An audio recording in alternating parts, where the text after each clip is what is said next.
सभी का मेरे YouTube चैनल पूजा स्टोरी कॉर्नर में स्वागत है।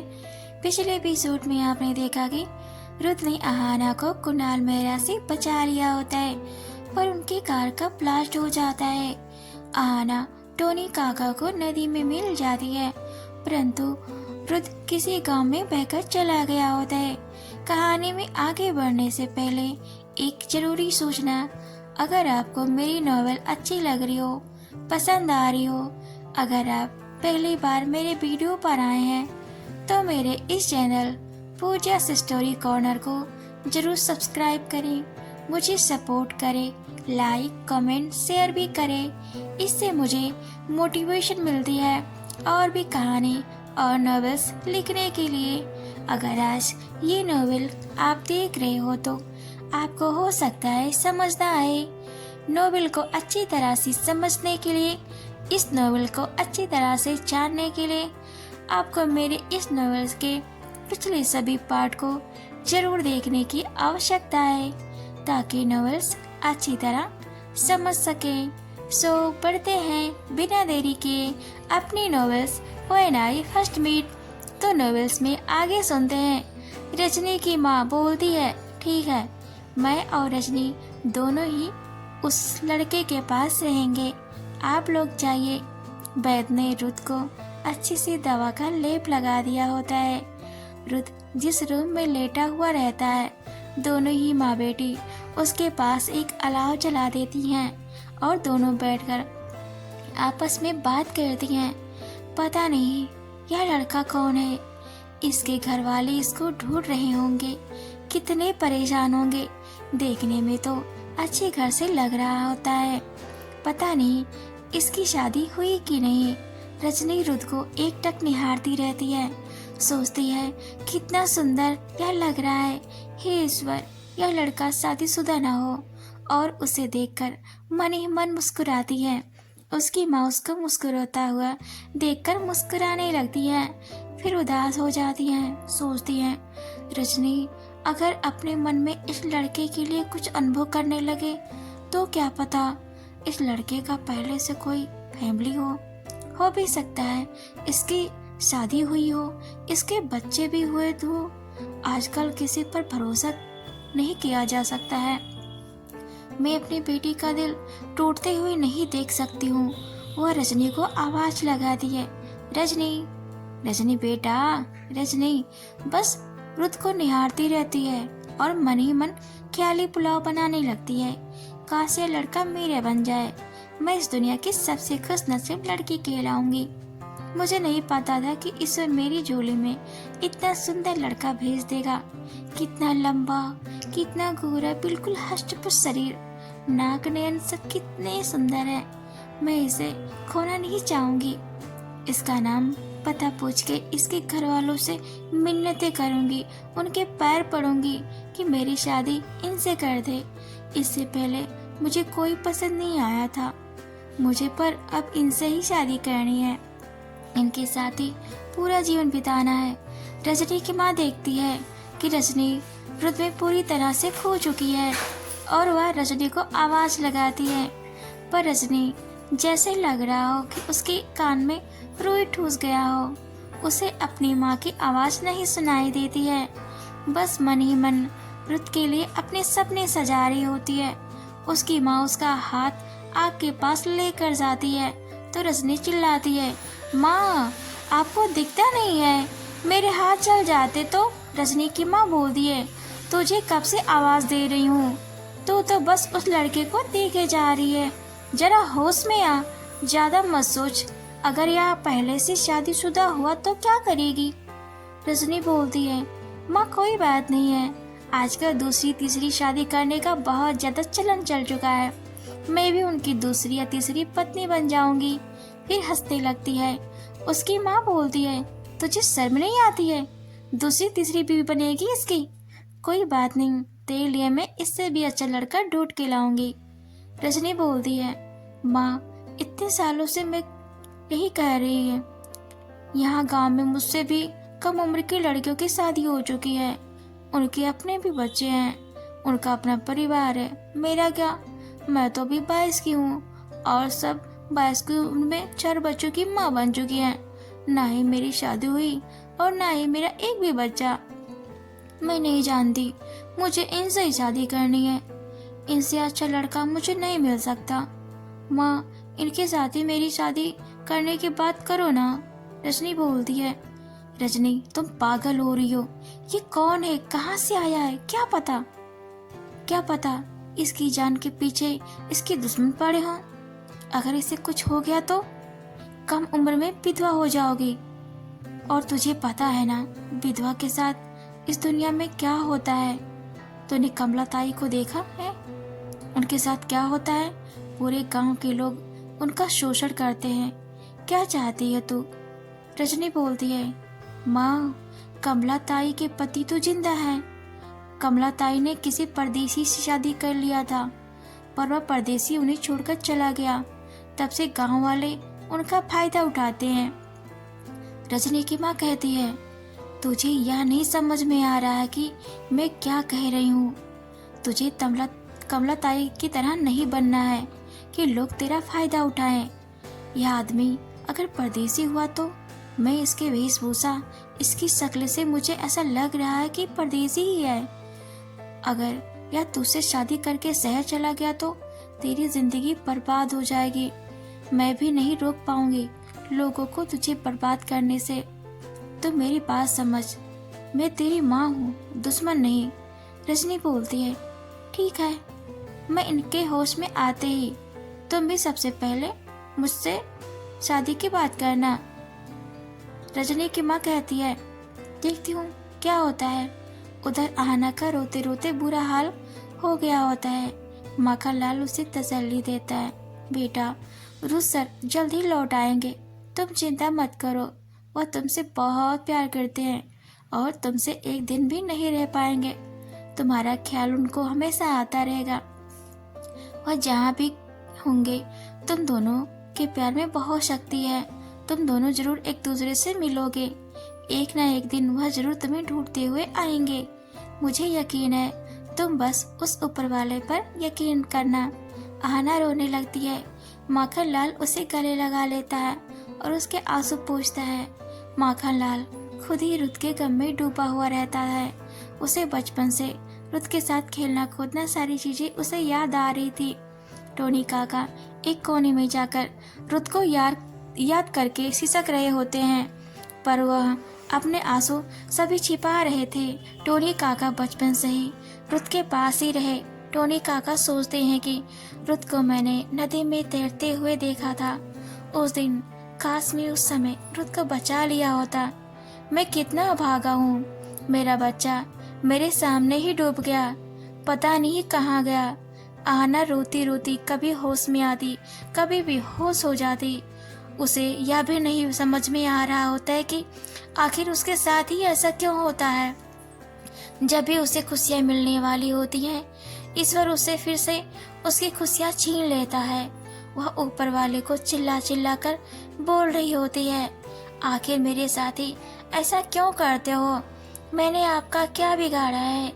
प्लीज मुझे मेरा रुत लौटा दो। मैं आपसे कुछ भी नहीं मांगूंगी। मुझे कुछ भी और नहीं चाहिए। मुझे बस मेरा रुत चाहिए। प्लीज मेरे रुत को मुझे वापस कर दो। चाहे तो मेरी जान ले लो, पर मुझे मेरा रुत वापस कर दो। टोनी को गुस्सा आता है, अपने सभी गुंडों को बुलाता है और कुणाल मेहरा के घर जाने के लिए बोलता है। टोनी और गुंडे कुणाल मेहरा के घर पहुंच जाते हैं, पर कुणाल मेहरा अपने घर नहीं होता है। टोनी अपने खबरी से पूछता है तो खबरी बताता है कि कुणाल मेहरा और उसका पिता एक एयरपोर्ट के लिए अभी अभी निकले हैं। तो टोनी एयरपोर्ट एजेंसी में कॉल लगाता है, क्योंकि सभी रुत के नाम से ही वाकिफ हैं, इसलिए वो सब कुछ समय के लिए सभी फ्लाइट डिले कर देते हैं और एयरपोर्ट पर पुलिस फोर्स कुणाल मेहरा और उसके पिता का पासपोर्ट जब्त कर लेती है। टोनी एयरपोर्ट पर पहुंचता है और सबके सामने ही दोनों को खूब पीटता है। सब लोग उनकी वीडियो भी बनाते हैं। कुणाल मेहरा उस समय समझ जाता है कि रुत क्या चीज है। वह टोनी काका से माफी भी मांगता है।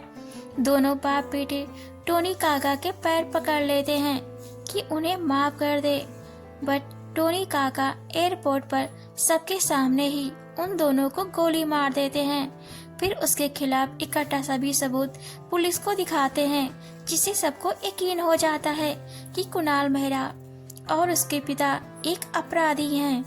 जब इसका पता आहना की सौतेली माँ को पता चलता है, जब वो टीवी देख रही होती हैं, तो हड़बड़ी में अपने कपड़े पैक करने लगती हैं। तब टोनी काका उनके पास पहुंच जाता है। वह बहुत भागने की कोशिश करती हैं, पर नाकाम रहती हैं। टोनी काका आहना की सौतेली माँ को जेल पहुंचा देता है, क्योंकि उन्होंने आहना के पिता को जान से मार दिया था। पुलिस को सब सच बता देती हैं, उनको जेल हो जाती है। टोनी काका बिला आ जाते हैं। टोनी काका, आहना और माखनलाल बस रुत का इंतजार कर रहे होते हैं। रुत का कहीं भी अता पता नहीं चलता है। कई दिन बीत जाते हैं। एक दिन उसे कॉल आता है, टोनी सर, हमें कुछ कपड़े मिले हैं, क्या पता रुत सर का हो।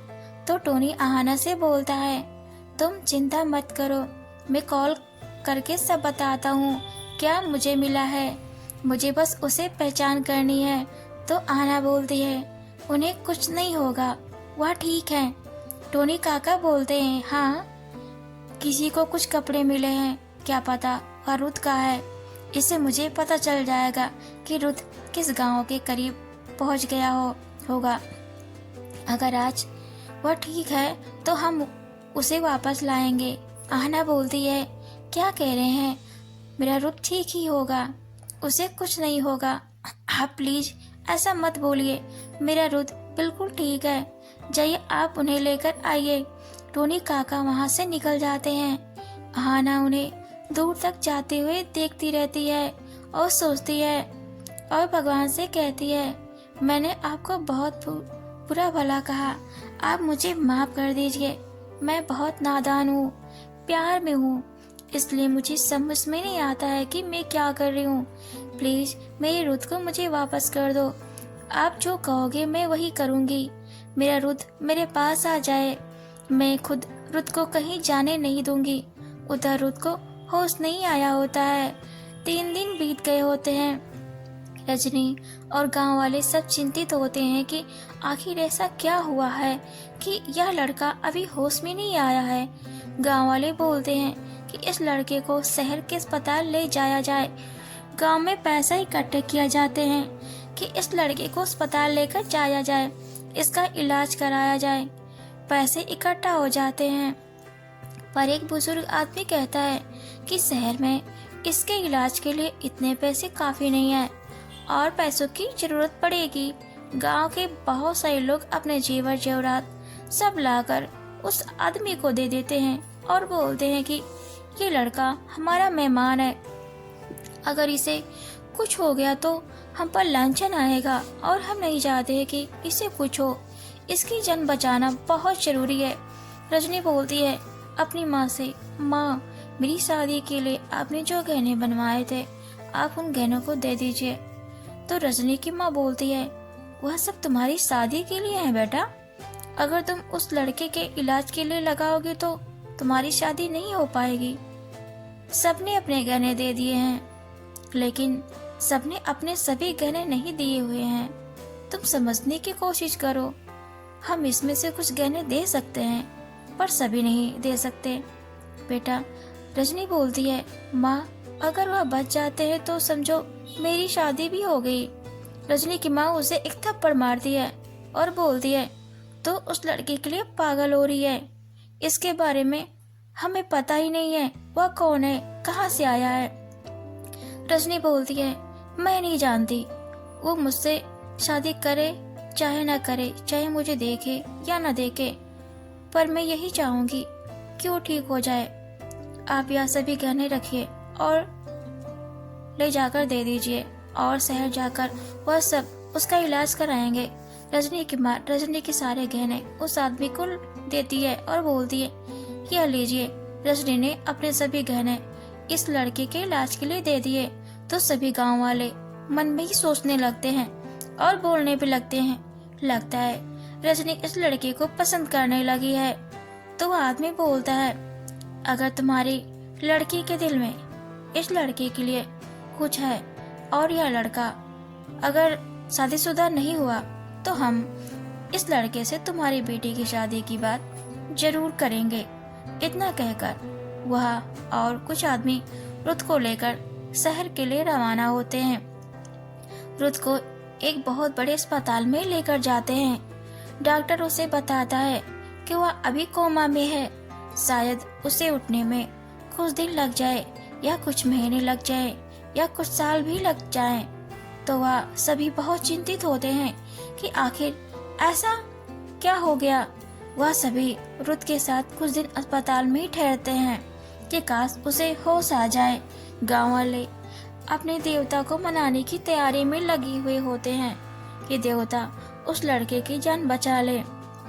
सभी नाच गाना करते हैं और देवता को खुश करने के लिए देवता के लिए मनपसंद पकवान बनाते हैं। रुत की तबीयत में कोई सुधार नहीं होता है। हर दिन वह सब अपने देवता को मनाने में लगे रहते हैं। दिन ऐसे बीतते गए और इधर हाना रुत की याद में हमेशा रोती रहती थी और टोनी काका हमेशा रुत को ढूंढने के लिए बाहर जाते रहते थे।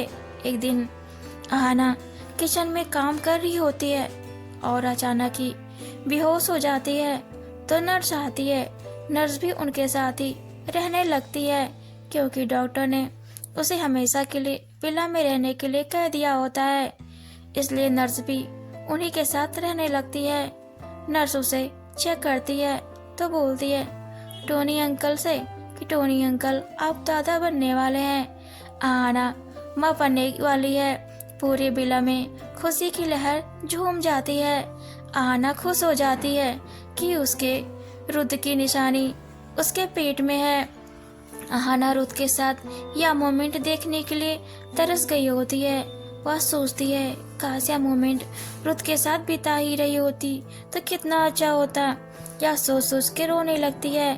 तो नर्स बोलती है प्लीज मैम आप ज्यादा स्ट्रेस मत लीजिए वरना बच्चे को भी नुकसान होगा। जब से रुस्तर गए हैं तब से आप बहुत ज्यादा सैड रहने लगी हैं। इससे आपको और बच्चे को बहुत नुकसान हो सकता है। आपके रुस्तर आपके पास ही हैं। फिर वह आहाना को गले लगा लेती है। आहाना रोते रोते चुप हो जाती है। नर्स बोलती है देखो अब तुमको अपने आप पर ज्यादा ध्यान देना होगा। अगर रुस्तर आए और देखे तुम कमजोर हो गई हो और बच्चों को भी कमजोर कर दिया है तो तुम्हें सबक सिखाएंगे और तुम्हें डांटेंगे भी। क्या तुम चाहोगे कि वह तुम्हें देखकर दुखी हो? तुमको और बच्चों को देखकर वह बहुत खुश हो जाएंगे। इसलिए तुम अपने आप पर और अपने होने वाले बच्चे पर ज्यादा ध्यान दो, ठीक है? आपको मेरी नॉवेल कैसी लगी मुझे कमेंट में जरूर बताएं। आगे नॉवेल में हम देखेंगे कि क्या टोनी काका रुत को ढूंढ पाएंगे, क्या रुत को होश आ जाएगा, क्या रजनी अपने दिल का हाल रुत को बता पाएगी। तो देखते हैं नेक्स्ट एपिसोड में। तो बने रहें पूजा स्टोरी कॉर्नर में। Thanks for watching and keep supporting.